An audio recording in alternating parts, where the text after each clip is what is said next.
Tagasiside vormi loomine. Näiteks soovime firmast menüülingi alla luua uut alamlinki kontaktid ja panna sinna sisse veebivormi, kust klient saab näiteks kirjutada oma küsimuse ja oma kontaktid jätta. Loome firmast alla uue alamlingi, lisaalamlink, paneme talle pealkirja, näiteks kontakt.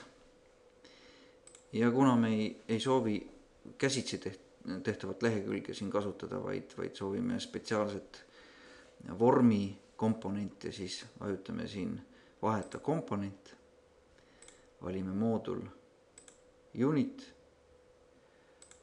võtame komponendiks avalduste vormid ja valime välja juba konkreetselt ühe ettevalmistatud avalduse vormi.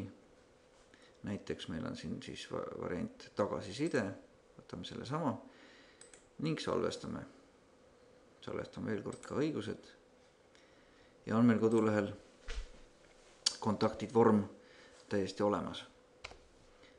Selleks, et me saaksime ka oma emaili peale teate, kui keegi on veebilehelt selle vormi kaudu avalduse esitanud, lähme kontrollime üle, kas meil on see emaili aadress siia ilusasti sisse pandud. Võtame selle sama kontakt ja siin vormi peal on selline link nagu muuda.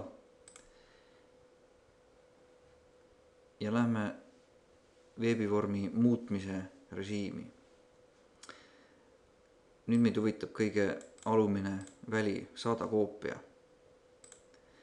See on nüüd emaili aadress, millele saadetakse automaatne kiri, kui keegi veebilehelt antud vormi kaudu midagi on sisestanud. Ja salvestame. Järgmises videologis näitame, milliseid võimalusi meil veebivormil veel on.